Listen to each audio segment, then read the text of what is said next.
ราะว่าผีดีก้นหยาดเอาในก็ได้ตาหน้าศีลศีลธรรมนี่ได้มันสมไหลปันถึงไหลคำซาไหลอายุมันปันไหลเต็มตนไว้ก็กับมันไหลเลยเฮาส่งเผานิพพานได้มันไหลก็บ่นิพพานนี่เลยจ้างกรรมเอาเลยเฮ็ดเอามันซึ่งโยกีเอาเขาเฮ็ด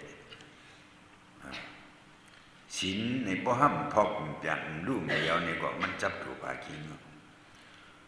วิคัมปนาปหารนี่เหมือนคนเฒ่าเขา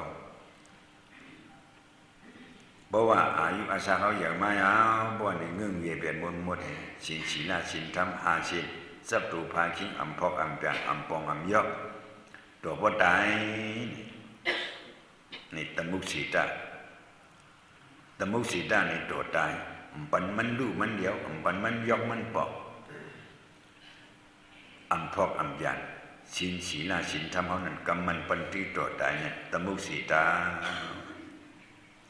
สว่ามันมีลายมันไหลนิ้วไว้กะวิคัมปนาปหารสู่เสียสู่เก็บสู่กำยิงหังยิงวันสู่นั่งนั่นเฮาหับขาเอาเนี่ยก็มันเป็นลายมันจักเว้ยมันมีอายุมันจักเว้ยพระเป็นสาวะอายุตรา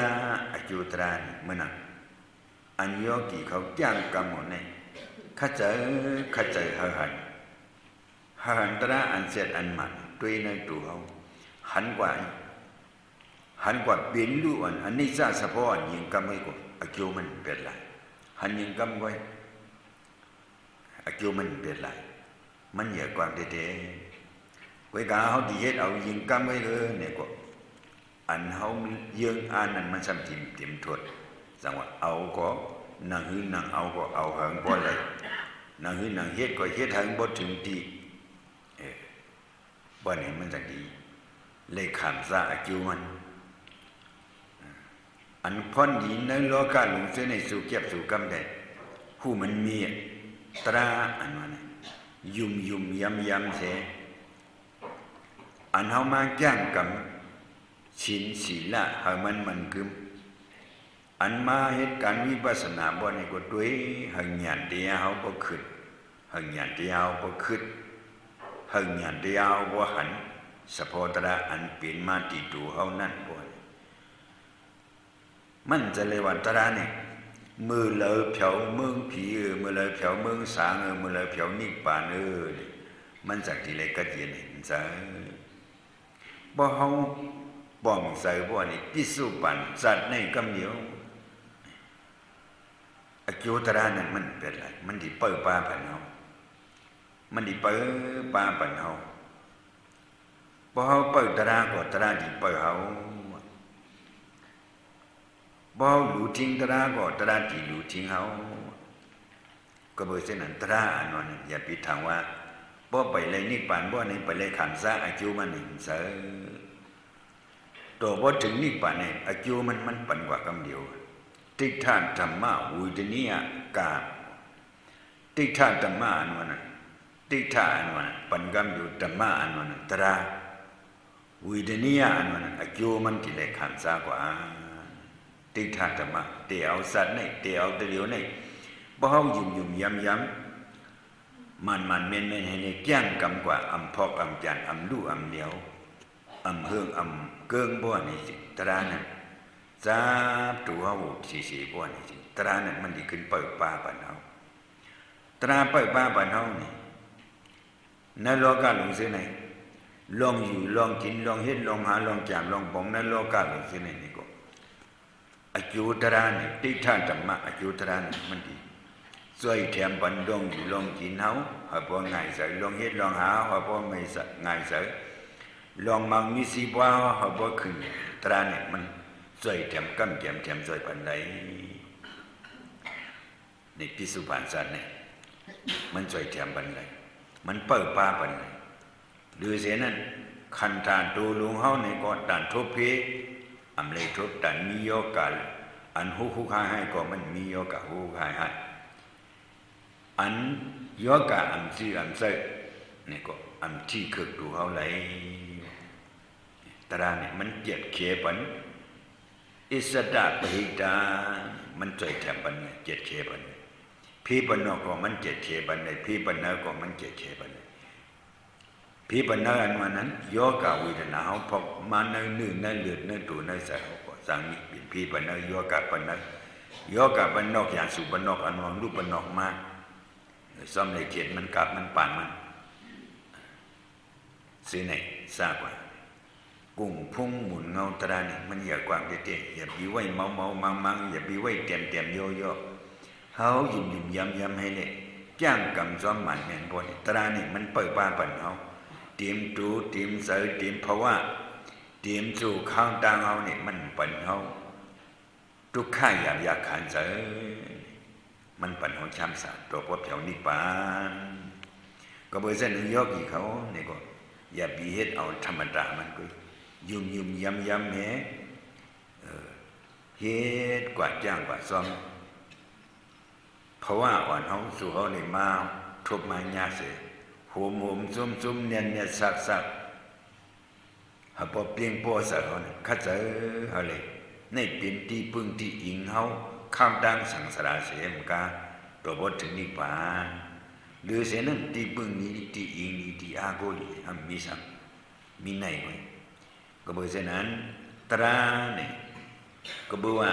เอาตูเอาใส่เอาหยันให้เลยเฮ็ดเอาตูเอาใส่เอาหยันให้เลยจ้างบ่เฮาจ้างเลยตูใส่เฮาก็เห็นช่างซะเพราะว่าสังสารนี่ก็สู่เฮาไปเพียวนิพพานเฮาเลยก็เห็นช่างซะเหมือนว่าอเปงอะไรกว่าก็เฮาบ่เลยลีเลยเป็นเลยก็ยังชามสารในศาสนาพระเป็นเสาเยาก็ว่าอย่างในสังสารนุเนี่ยอันดำล่องอันดีกูเลยเนี่ยเฮาบ่หลอดอเปงอะไรเป็นคนยิงสารเนี่ยเฮาบ่หลอดอเปงอะไรในอายุใหญ่เปิดในดำล่องเป็นคนเศร้าคือพุทธภาษามายิงก็เสเลอำลอดอเปงอะไรนี่สูงตั้งเอาคำจื่อเสียงว่าเป็นเศร้าคือพุทธภาษาหลายๆคนก็บอกเส้นนั้นอย่าไปอะไรเปลี่ยนอย่าไปอะไรซุ้มนุ่มๆว่าเท่าว่าตราว่านั้นจ้างกำเลยกูก็ผ่านมีเหลือปุกุภาษามิ้วเลยกวนมิ้วเลยอันเด็กพอดังยิ้มยังให้จ้างกำบ่นี่ตราเนี่ยจ้างกำเลยกูก็อันเสเลยว่าเศร้าคือพุทธภาษากุยมีใส่บ่ยิ้มย้ำในใครเป็นกวนมิ้วเลยเป็นใครเป็นภาษามิ้วเลยเปลี่ยนนั่งอันอสุงอามาขอสั่งความสอนธรรมตนาดอกพระเป็นสักสี่เนเพไว้ลองจ้างลองกำนั้นทำมันหมันเมียนบ่นจ้างเลยกูก็กำเลยกูก็เอาเลยกูก็ตราก็เบอร์เส้นนั้นมันเลือกปุโกย้อยปุโกย้อยภาษาย้อยสื่อคือย้อยเมียวกวนผ่านมีมันเลือกรู้เลยจ้างเลยกำเลยเอาเลยกูเฮาเป็นเศร้าคือพุทธภาษาต่างหือก็บ่ห้ามจ้างในกรรมในป้วนนี่เจ้าที่ไหลไหลก็เบิ่งเส้นนั้นบ่กึ่งตั้งชื่อเสียงเฮาว่าเป็นเศร้าคือพุทธภาษาแต่เอาศีล5เฮามีมันกึ่มจับตัวผาคิงเฮาหรือเสียนั้นลองยุ่มยำพระรัตนสังฆายรณะสัญญา3บาอนันโตอนันตหาปาการนิพพานนี่เหตุการณ์เดียเลยอำเลยเดียเลยเนี่ยอำเลยมักเลยโผเนี่ยมีปุโกอีสานปุโกอันพิษปินซ่านันตริยากรรมหาปานั้นมีก้อนนั้นก็อย่างอันเหตุการณ์นิพพานเลยเนี่ย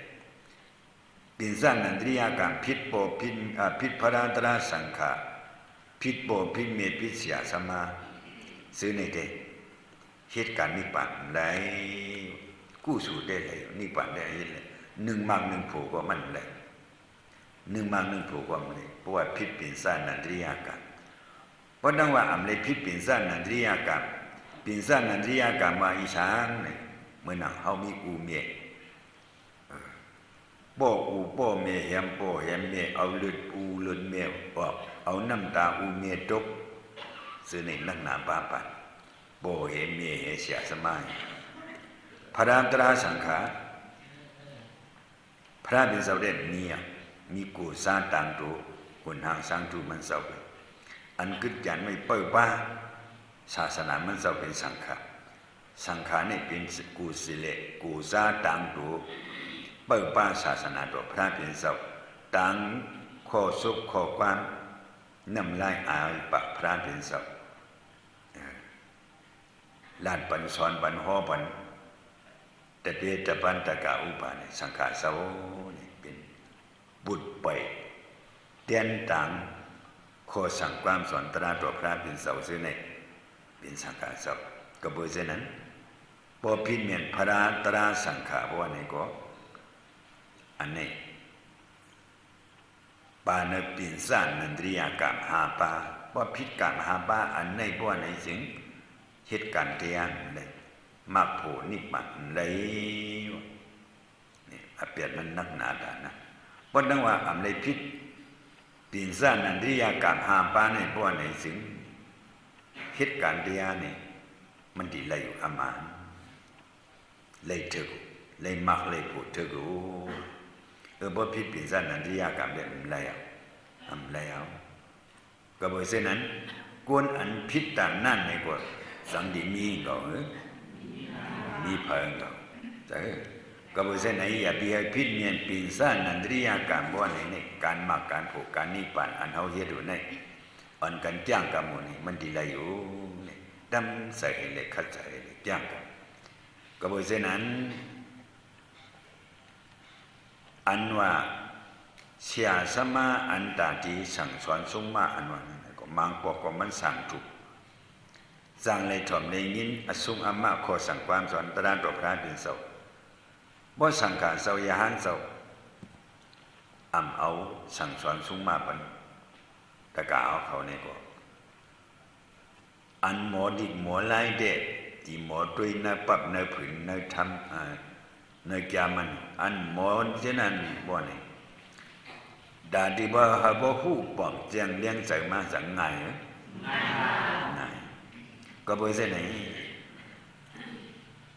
ตราตัวพระดินเสาในลูกก็เลยมาในลูกที่ปาลีตัวมันเสามามันนะว่าอนิจจา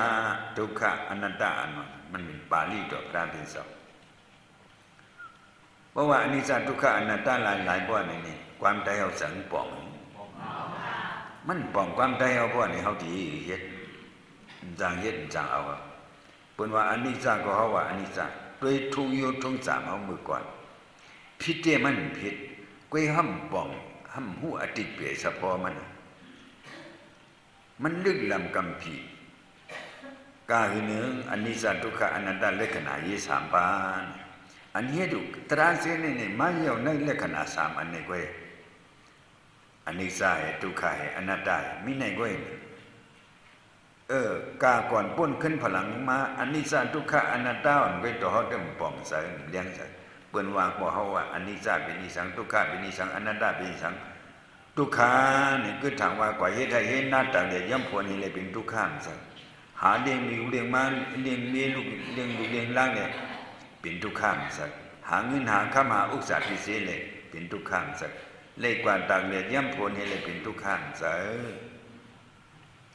ทุกขาอันว่านี่สังสารวัฏทุกขาลงเนี่ยเกิดทุกขาเท่าทุกขาเป็นทุกขาตายทุกขาให้ทุกขาไม่ทุกขาขี่ทุกขาลงเสียในเนี่ยอันมีอียามันจังมีอียามันเนี่ยมีอียามันเนี่ยลองอนุว่าฮิเทหาจันบ้องหาเงินหาคำทุกขาหาอุตสาหพิเศษทุกขาอันนั้นพอมีมาแล้วก็มันพี่จุ่มเต็มทนว่าสังดีทุกขาทุกขาหรอกนี่เกิดทุกขาเท่าทุกขาเนี่ยมีอยู่ก็เท่าอยู่ผาหนูก็เท่าอยู่เพื่อไปโดยอะไรมันนี่ทุกขาอันเจ็ดอันสามยิ่งเท่ายิ่งทุกขา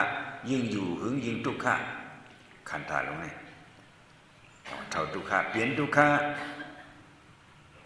เปลี่ยนทุกขาในมือมีเอ็นมีเฮียงมีเนื้อมีหนังมีเอ็นมีเฮียงโหใครใจซ่านอีรอเนี่ยก็มาเป็นช่างมันในซ้ำใจไปสิหรือเฮียงตูก็มีเฮียงใจก็มีเฮียงหับเฮียงป้าก็มีเฮียงกว่าเฮียงไปเฮียงตุ้งเฮียงหนีบ้องมีโยกะซ้ำซ้อมนิกซากแท้ไปสิหรือเท่า ยายาโยกาสัมนิสากว่าเนี่ยทุกขาทุกขาอันหนึ่งยาวอันหนึ่งถาดเสือมันบ่มหนึ่งในเอาที่เอาควันห้ามูที่ดีกว่านี่ตายกว่ามือเลยสมบ่มหนึ่งเลยมันต้องเลยนั่งดีกว่ามันไปหูเลยนี่เอาควันห้ามูที่ดีกว่าตายกว่ามันขามเลยมันเป็นเช่นนั้นขันตาลงเขาในด้วยเลยโยมมาหิวมายังมาอีสังก็มีเอาเนี่ยก็มีเอาเฮียงก็มีเอาโอนมายอมมากูเสือกูเมียวกินก่อมไรนอนก่อมไรกว่าก่อมไรไปก่อมไรกำในโยกาสัมดูดูจอมนิสาโยกาเมียวหนึ่งยอมเมียวเป็นอันหนึ่งก่อยไปมั่มจังหิวยอมที่ตายนั่นทุกข์ซึ่งในทุกข์อันในสังสารลงซึ่งในกว่าเป็นอีสังจังดีด้วยในทุกข์อันเสียพระบิณฑบาตก็ว่าไว้ทุกข์มีในเว้นสาธิทุกข์สระทุกข์ญาติทุกข์มรณะทุกข์โสกทุกข์ปริเทวทุกข์อุปายาตทุกข์ในสังสารวัฏทุกข์สามမျိုးในมันยาเลยทุกข์อันนี้มีอียามั้ยก็เพราะฉะนั้นเฮาบ่ฮู้จักทุกข์อันนั้นมีกันเลยก็ถามว่ากว่าเฮ็ดกว่าหากว่าจำกว่าฟ้องกว่ากล้ากว่าขายกว่าเฮ็ดต่างเนี่ยย่ำผลนี่เป็นทุกข์ซื้อนั่นเฮาทุกข์มันใจทุกข์ซื่อมันยาเลยมันเป็นทุกข์มาสู่เจ็บสู่กันทุกข์อันคือเพราะว่าคือขันธาลงเฮาในจะมีอียามันมีกว่าอยู่กว่าหน้ากว่าอยู่กว่าหน้ากว่าอยู่ด้วยทุกข์มาที่เฮาสัมย้อนไว้อายุอาศัยยืนยาวนี่ยิ่งอายุอาศัยยืนยาวก็ยุ่งทุกข์นำหนุติกันไว้ที่ว่าคิดหังปอดได้นี่ก็เผาซ้ำใครย้อนก็อาศัยปอดจำเผาย้อนสัมย้อนอาศัยยาวจังว่าปอดก็ตัวมันทุกข์ยาวก็ตัวมันทุกข์ยาวนี่เด็กทุกข์อันเสียอันมันพระบิดาก็บอกนั้นพระบิดาว่าทุกขติสานั้นมันเมียนมันอำพอกอำจานอำเล็กอำลายเอาเป็นทุกขเจ็ดจังหวะทุกขติสามันค่ายเลยทุกขลงอันนี้จังดีค่ายเลยพอดังมีอยู่มีหนามมีตูมีเสาว่านี่ทุกขลงอันนี้เอากับไว้ดังที่จังเลยตื่นค่ายเลยคือขันธาลงอันนี้จังหวะทุกขติสาพระบิดาบอกฮิสังหาสังมาเลยทุกขติสาสังขึ้นไปในปฏิสัตตมุปบาทก็ปุตตมุติยติสาตัณหาโลภะอันใครเลยใครเป็นใครมีเขาใครเลยใครเป็นใครมีใครเป็นผีใครเป็นก้นใครเป็นเจ้าไหนเขาใครเป็นอุติ๊กใครเลยอุติ๊กอันว่ากูเกิดกูเท่ากูเป็นกูตายในห้ำนี้เพราะดังว่าไปเลยทำเสียจานตรานี่มันกูเพราะมันกูมันย้อนเพราะว่าจังดีย้อนป้อมกูตั้งเกิดตั้งเท่าตั้งเปลี่ยนตั้งตายเพราะนี่มันย้อนเปลี่ยนปีเปลี่ยนก้นมันย้อนเพราะว่าปีเพราะว่าก้นเฮียงมันดูย้อนดูเหตุการณ์หามันป่นหาป่นหรอกในเขาตั้งตึกย้อนน่ะเพราะว่าก็เบื่อให้ยังเขาสั่งหัดย้อนเพราะว่าก็เบื่อห้ามผู้จักทุกขาบ่เขาพูดจักทุกขาบ่เนี่ยอันในความย้อนเฮานั่นก็ซ้ำใส่ป้าเฮาเท่าจังใส่ป้าเฮาหูหนวกตามูกเขียวหมากก้างหอมเจนี่จังใส่ป้าใส่ป้าหรอเฮาโยกะตั้งเป็นนิจักเจนี่จังใส่ป้าใส่ป้ามันใส่ป้าอีสังอายุเฮาอาศัยยาวหน้าราพังดีสุขะหาเลยจันสาใส่ไว้เจนี่เว้ยใส่ไว้เจนี่เว้ยก็เบอร์เช่นนั้นนี่อันเฮาย้อนเปลี่ยนมิ้วหนึ่งอันเฮาเลยเปลี่ยนมิ้วหนึ่งถึงว่าเช่นนั้นอันเฮาย้อนเด้ย้อนอายุหุ่นหน้าอายุฮะอาศัยยาวหุ่นหน้าราพังยิสุขะเลยช้ำสัตกระเย็นนี่อันเฮาย้อนถึงที่เฮามาอะไรอะว่านี่ยังเป็นทุกข์ลงร้อนนวลอันว่าช้ำสารว่าจื่อมันเว้ยบ่มาหาด้วยเด้ด้วยหรอบ่มาหาด้วยบ่นี่หาช้ำสาบ่นี่มันนั่งให้ด้วยว่านี่หันเหียงหันทุกข์ลงร้อนเจ็บมาขึ้นมาหมุยมาแกนมาเด็ดมาหนามาใหม่มากัดมาคันธาลงในมีในไว้น่ะมันมีสัก ขณะลงเนี่ยด้วยเมื่อไรก็เลยหันทุกขาก็อยากใครด้วยมาเลยด้วยก้อยกะเฮงนั่งเหตุด้วยขันธาเจในกาก่อนพ้นขึ้นพลังมาจะเอาเหตุก็เพื่อห้ามเหตุนั่นคือถามว่ามีทุกขาเนี่ยคือถามว่าชั้นสักเขาในอยู่ดีเขาในเปียวเนี่ยเขาในจ้าเนี่ยบ่มีเงินมีคำอ่อนอินก็เขาในชั้นสักปีซื้ออุตสาหเงินคำปีส่งเตรียมต้นบ่มีลูกมีล้างบ่เนี่ยก็เขาในมีดีบุญดีอินดีอากูเห็นเอาในเสียอย่างเนี้ยเขียนพอคู่เก่าของเขาอุตสาหเขาปีซื้อกับกำเนิดอุปทานตัณหาย่อมเป็นอุปทาน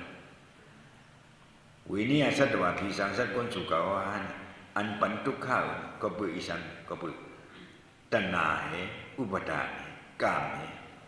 เขาเนี่ยเป็นอจองตมุติยตัณหาเสริมมือจึงเนื้ออายุกามภูมิตามมนเนี่ยเป็นตัณหาโลภะตัณหาโลภะหักก็เปลี่ยนมัน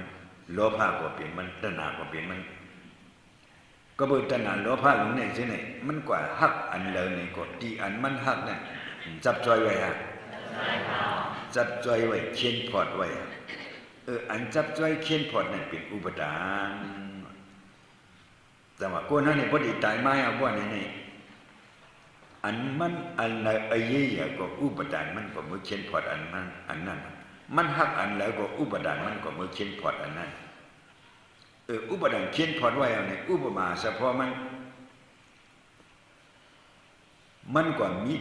วูมีกวายไว้ว่านี่ก็เจออุปทานมันก็จับตีวูตีกวายไว้ว่านี่การต่างหน้าศีลากู้สู่มันจังดีคุกจะไรคุกจะไรมันก็คุกจะไรวูกวายมันก็อ่ะตีตายมันนี่ก็อายุกว่าหันวูกวายไว้เพราะอายุกว่าหันวูกวายก็จังว่าก็เลยอยู่ย่องหลงไว้ก็เลยอยู่กองมูหลงไว้ในจังดีใจซัดมันcáiใจซับวูกวายมันไว้เลยมันในใจอยู่ที่เด่นแต่หน้ามันได้หลุยเอาเสือหลุยเอาวันได้เขาเนี่ยใกล้วันแต่หน้ามันเปียกาคือของวันนี้วันนั้นหลุยเอาก็บ่ไว้กาขันมันบ่ไว้ตัดโพมันก็เลยมีแต่หน้าดีแต่หน้าเนี่ยก็เลยรู้ไว้เช่นนี้ผมจมเนี่ยฉากครับจับใจจับข้อเนี่ยลาดีมีพอหลุยเอาไว้เอาหลุเปียกกำลังนำมันหลุเอาเนี่ยจังต้นบ่ายปะบ่นมาก็บ่มีคนหลุเปียกได้เลยหลุเปียกได้บ่ดีตายมาบ่เนี่ยตายหน้าก็คุกใจเลยศีลศีลธรรมก็คุกใจเลยภาวนากรรมฐานความคุกใจแล้วก็คุกใจเลยสังโฆคุกใจเลยอุจจาระปีจีคู่ของลงเจนนั่นนอนอุปทานลงก็ใจจับนอนใจจับเจนนั่นนอนจังว่าสังสารวัฏทุกขันเนี่ยออกบนไหลดีเปลี่ยนเหมือนจังเฮาว่าอันพระเป็นสาวว่าคนตายยิงแสนกว่าเมืองผียิงกว่ามา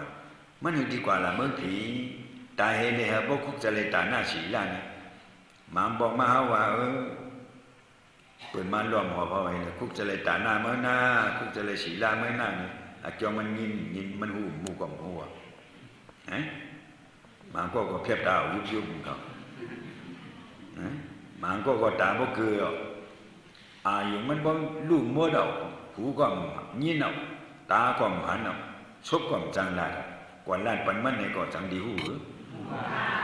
เพราะมันหูเอามันบ่นี่จังดีคุกจะเลยจังว่าอย่าปีเสียเปิ้นอย่าปีอ้างกูเปิ้นพระเป็นสาวว่าอัตตาอัตโนนาโทอย่าปีอ้างกูเปิ้นอย่าปีเสียเปิ้นอ้างกูตูเจ้าเก่าปึ้งอิงตูเจ้าเก่าดูเฮ็ดดีก็เฮ็ดเอาหังเจ้าเก่าเอาตูเจ้าเก่าเฮ็ดเฮาในเฮาซับบ่เสียเปิ้นมือเฮาดิบนี่เปลี่ยนกวนแดดตักสิบ่เก่าตายมาบ่นี่อยู่บ้านเก่าเจ้าในหน้าอันไหนก็สั่งไว้เหรอเพราะเขาตายมาเฮ็ดเป็นเขาเช่นไหนหน้ามือตายนั่นเหมือนหนังเจ้าเขาเหลวาวนะมือดีตายนี่อยู่ในมันบ่ป่อไม้เอาลูกกว่างานร้ายก็อยู่มึงอะไรมันบ่ป่อเอาสมาเฮ็ดปันเก่าหน้ากันในนี่มันบ่เผามึงอะไรเอากันในเฮ็ดสังจังมันฮู้อันนั้นมันบ่ก็เป็นปิกตาไว้เอานี่กันในบุญเฮ็ดปันสังมันจังฮู้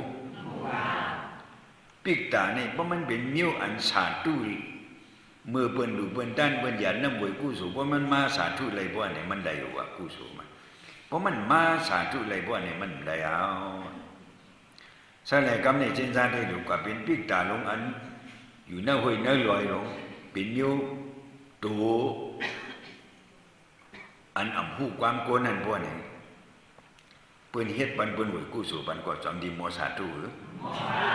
ด้วยอันเฮาอยู่จอมกันอยู่เช่นไอ้ตรีสันมูมาวูกไว้เช่นไอ้มาพอมาเจ้ามันก็มีเสือสีนะเอ็ดูเสือกินเลี้ยงมันในหวยกู้สู่มันมันองเขาคำพองว่าในดูบันวูตัวในดูบันควายตัวในนี่ว่างเหรอจังมัวสาธุจังอาเผียวมันก็อันดูแดงเลยอันเป็นวัวเป็นควายได้เลยได้จังพะหูก็บ่ยังหูนี่มันมัวสาธุนี่จังดีอาบเลยอันนั้นว่าสาธุอันนั้นมันง่ายๆด้วยกันเนาะมันห่มโจมสาธุเนี่ยสักเอาอนุโมทนาห่มโจมซ้อมอนุโมทนาสาธุเฮาเลยรับเอากู้สู่พรดีอันเฮาเลยเฮ็ดบ่ตายมาว่าไหนมันหมอสาธุเปิ้นโวยวันก็มันเงียนาบ่ไหนนี่ยาวเป็นหลายคนสมัยอย่าบิเสยเปิ้นอย่าบิอากูเปิ้นว่าพระปิสาวะอัตตาหิอัตโนนาโทปึ้งอิงเศร้าเก่าอากูตูเศร้าเก่าเฮ็ดเอาการญาติการกุศลมือเฮาไปตานี่ดูเลยคัดใจเฮ็ดบ่ตายเอาแว่นี่อย่าบิเสยเปิ้นเฮ็ดก็ห้ำหันเฮ็ดก็ห้ำหันเปิ้นเฮ็ดก็ห้ำฮู้เฮ็ดก็ห้ำฮู้สมบ่ตายอ่ะสังกว่าเมืองผีอยู่ได้ก็ว่ามื้อสามมื้อได้แค่นบ่กว่ามื้อนี้มีหน้าผงกวายลงเช่นนั้นบ่ไหนเด้จังดีมาสาธุเลยก็บ่เช่นนี้เพิ่นนี่ก็หาบ่ป้องใส่การดีกู้สู่เนี่ยตหัตถิกะดานนาวตหัตถิกะดานะนี่ตัวเฮาเลยยุบกับหลู่ด้านสาธุเอานั่นอันอกิวมันเหี้ยกิสูมันเหี้ยสั่งเบิ่นไว้ลาดเบิ่นไว้อันว่าอันนี้ดูบันเก่าหน้านี่สั่งเบิ่นไว้เบิ่นก็ปันไว้คำจามว่าในเบิ่นก็หลู่เป้งได้ก็จังหันเบิ่นเอาคู่เก่าคู่บ่นั่นนี่ผมบ่รู้บันนี้ห้อยต้นตะปีศาจนี่เพชรเด็ดมาบอกว่าตาดิจานนี่เอาตัวมือเฮานิดดีเป็นคนซ้ำเสออิตามิสริยะเสถีตวงนิ้วนากูมันหมดกูมันเชียงพอตายมากูมีอันกลมตัวซ้ำไปว่าให้ก่อนเนาะอันกลมตัวนี่เป็นนี่อ่ะดีน้องกลมตัวมาตัดหน้ากลมตัวมันเนี่ยพอดองไว้ดีๆอ่ะเนาะกูมีอันกลมตัวซ้ำว่าในไม่ใจก็จอมเปิ้นกูมาหน้าดีอยู่ล่ะจังตั้มใจข้ามันวางเผาก็ใครจ้ะจังบ่เดียวกลมตัวเบิ่นเอาดินโกเมยอ่ะจังว่าอย่าบิใส่อย่าเบิ่นอย่าบิอากูเบิ่นชิงเขานายเขาเมื่อตึกดีๆเป็นคนนี่ได้หลุมบอกยิ่งหลวงในก็เฮาตัวเฮาตาหัตถิกะตานะหังจริงๆใส่ให้ได้ดูหังเฮาว่านี่เนี่ยซะฮะเฮาว่าใจเบิ่นดูว่านี่มาเอากระดูกบันเก่าว่านี่ตัวรู้ตั้งว่ามันก็จังเจ็ดๆนี่กล้วยเขาสุกนี่เอากระดูกบันมึงเจ้าแล้วนี่เอาจังเจ็ดๆฮะจังอาบเลยฮะผู้สูงก็ไปยังมีกันมีย่อมมีมุนเจ้าอันไว้บ่มดูก็อยู่บนซ้ำบุกเกยเชซ้อมาเฮ็ดเก่งยืงบนให้ดูเว้งกะให้บ่ใส่สีนะปุบ้ามงซาบราสีนะนี่ให้มันบ่ติ่มทนนี่นับต่อก็บ่เส้นไหนเฮ็ดการกู้สู่นี่ก็มือเฮาเป็นกวนนี่ก็เฮาเฮ็ดเลยบ่ห้ามมาเป็นกวนจะเฮาสิเฮ็ดเลยด้วยเลยหมู่มาวูกวางตรีสังเจนี่เขาเฮ็ดการสังได้การกู้สู่เขาเฮ็ดสังได้มีการสังหลายเมื่อเป็นผีก็ผีมาให้การกู้สู่สังไรเขาสามที่จริง3กู้สู่เขาก็นั่นเป็นอันมือ3ไงอันมือเฮ็ดเพราะใครเฮ็ดการกู้สู่ตั้งดีในเฮ็ดที่เมืองโกนกว่าเป็นพี่ตุบี้ตาผี เส้นนั้นผีผีอยากลงเส้นนั้นก็จังดีเฮ็ดไรยิงซ้ำกว่างอะไรก็ยิงเช่นไก่ก็ติ๊กๆจังว่ามีเมืองกวนนี่ก็เมืองกวนนี่มันจ้าปมหมอป่องใส่แต่มันจ้าเหตุการณ์กู้สู้เหตุการณ์ตั้งนี้ตัวเพราะอะไรนิกป่านในเหตุการณ์เมืองกวนไว้เหตุที่เมืองกวนไว้ด้วยพระยานด่าเขาเศร้าจ้างกับเมืองผีก่อนเสียจ้างกับเมืองอะไรก่อนเสียอยู่ที่ภาวะศาสตร์ปานกวนให้เลยจ้างกับให้เลยเขานิป่านร้อนก็บ่เส้นไหนเฮามาเลยเพราะว่าคนบ่เฮาหมอฮู้จักเพราะว่าเฮา1เฮาหลวงหมอฮู้จักตานโพกาขันเพราะว่าเฮาเป็นกวน2เฮาหลวเลยฮู้จักไว้กาขันตานโพข้าวยาม2อันนี้เพราะว่าเหข้าวยามมีไหนไว้อย่าบีเปิ้ลเมื่อไรก็มีก่อนอย่าบีเปิ้ลเมื่อไรก็เท่าก่อนอย่าบีเปิ้ลเมื่อไรก็ตัวด้านก่อนอย่าบีเปิ้ลการกู้สู้ในเฮ็ดเมื่อไรก็มันโดยเฮ็ดกำเดียวเฮาตั้นเมื่อไรก็เฮาโดยเฮ็ดกำเดียวอย่าบีเปิ้ลขิงเปิ้ลยามเฮียงขิงข้าวยามอันนั้นสังเปิ้ลเฮาหรือมันกว่าที่ก็กว่าที่มันเปิ้ลเฮาซ้ำว่าขิงเปิ้ลขิงข้าวยามอยู่ในข้าวยามในหมดกว่าหลายด้วยหรออาสาเอา60 70 80ว่าตั้งที่ว่าไปป้องใส่ไปเลี้ยงใส่ตราในไปหมอเอาไปหมอจ้างไปใครจ้างดังที่ว่าไปใครเอาพวกอันบนนี้ลิงน้อยๆเอาสมาส่วนนี้ลิงน้อยๆไม่กันตรามาจงสุดที่ก่อนนี่ป่านตั้งรีบกำเจอนี่หมอเช่วันได้ส่วนนี้แล้วซื้อในอายุติ๊กที่หลงร้อนอายุติ๊กที่หลงร้อนบ่ตายมาหลกว่าอะไรไว้เอาซะนี่สว่าเฮาเป็นเจ้าเคยปลุกท่าภาษาเสร็จมาเป็นกวนเห็นนี่อักข้างเฮาพรดีเฮานี่มีตานายหนึ่งในห้ำหู้ตานโพห้ำหู้กาขันเพราะว่าเฮาหรือเสพเพราะว่าศาสตร์ปานกวนนี่อำเฮ็ดไรการทรานี่ก็เบิ่นในเพราะว่าศาสตร์ปานกวนนี่มันอยากมันเฮ็ดรายการดีกู้สู่กูเมียวจังว่าเฮาซ้ํเกิดเวทหลายๆเป็นกวนในการนี้กู้สู่มีสังบ่นี่เพราะว่าศาสตร์ปานกวนนี่สุมาสุเมียวอย่างนี้มันจะเรียกว่าปจัตติมาก่อนเด้นี่มันไหลจัตติมาเนาะเฮาดีกว่าเป็นสังจังฮู้จังตำเสในเฮาบ่เป็นคนเจ็ดดาวนี่ตำเสฮะตำเสเฮาบ่จ้างบ่ไหลฮะบ่เฮ็ดก็ไหลฮะการกู้สู่เฮาซ้ํติกเปิ้จัตติมาอาจอนดีกว่าเป็นสังเรื่องหมู่ปีดีมาโดดมจิกชาเมื่อผู้ก็ได้ดมจิกชาตั้งจิกชาก็เบอร์เส้นไหนนั่นเตียการดีกู้สู่กูเมียวมันจะเรียกว่าการเตียก็มันจะข้าวยามมืออันเฮาเฮ็ดอะไรนี่มีมือจังไหนบ่เนาะมีมือจังไหนเฮาตันหนึ่งเลยจังเปลี่ยนเลยจังในก็เฮารู้เอาเลยในศาสตร์ปานโกนนี่บ่ร้อยเฮ็ดศาสตร์ปานโกนเพราะว่าโกนนี่บ่นี่ในเฮ็ดอะไรหาอะไรเอาอะไรเอาซุ่มก็บ่เส้นอย่าไปซุ่มเพราะว่าเฮานี่อันพระเป็นเจ้าว่าอย่าบีใส่อย่าเปิ้นอย่าบีอากูเปิ้นอากูตู่เจ้าเก่าเฮ็ดเอาอากูเจ้าเก่าบ่คลายเตะอย่าบีเฮ็ดเอาอินอ่อนเฮ็ดเดียนเฮ็ดรอไว้เฮ็ดเตะๆว่ามันจังซี่ได้การตาน้ำว่าการศีลว่าการภาวนาว่าเฮ็ดหังบ่จับตู่จับใจเฮาบ่อายุเฮาบ่จับจ้อยไว้การตาหน้าตั้งอยู่เฮาก็อายุบ่จับจ้อยการศีลศีลธรรมเฮาก็เฮ้ยอายุเฮาบ่จับจ้อย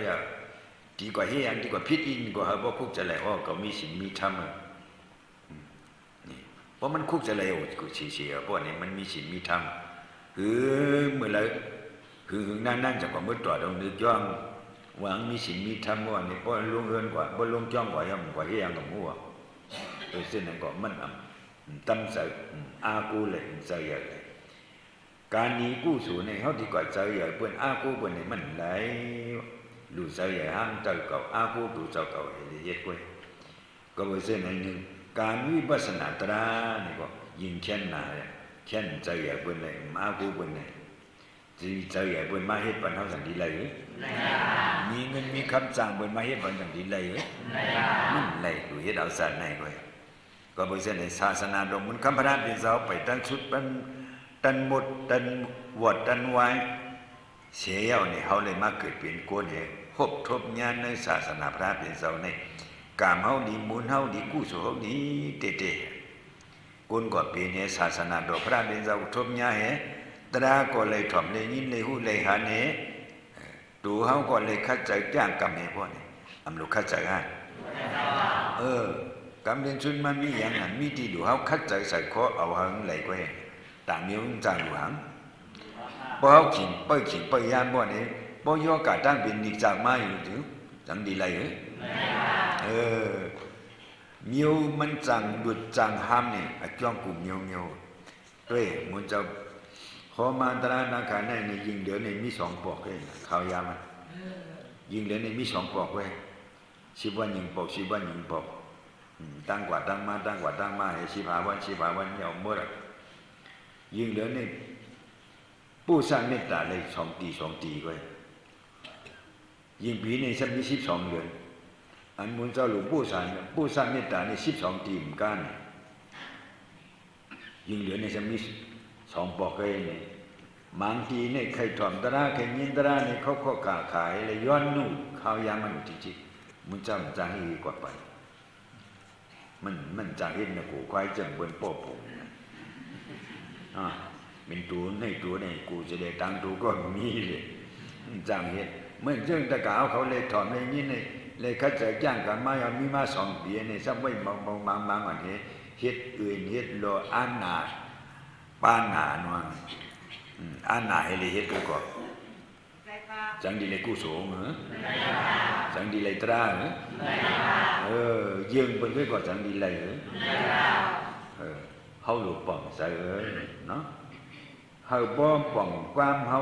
อติเปกความเฮาบ่ป่องใส่เฮาไว้ใส่ใหญ่ใส่ยาวให้เนี่ยผู้สร้างเมตตาสั่งสอนสูงมาปานนั้นว่านะจังไงฮะไงก็ผู้เช่นไหนเฮาฮักภาวะเฮาฮักภาวะเฮากู้สู่เฮาดีเฮาฮักเฮาหมอฮักกู้สู่เ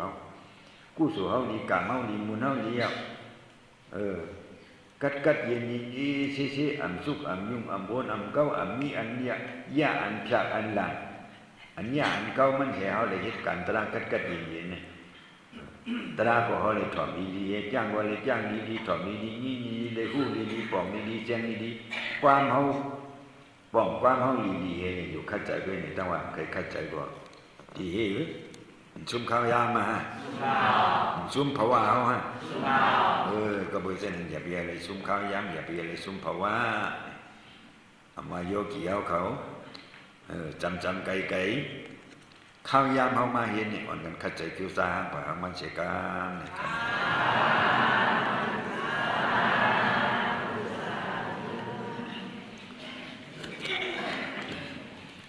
กุ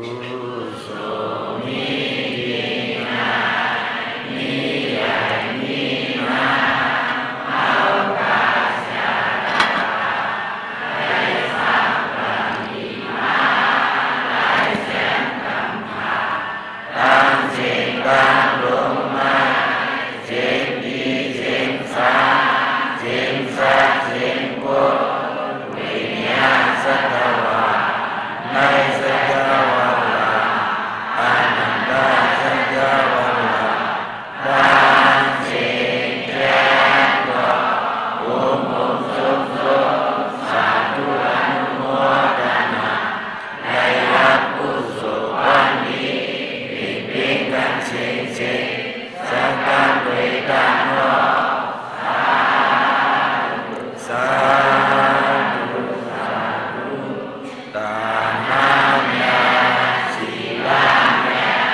สิ่งใด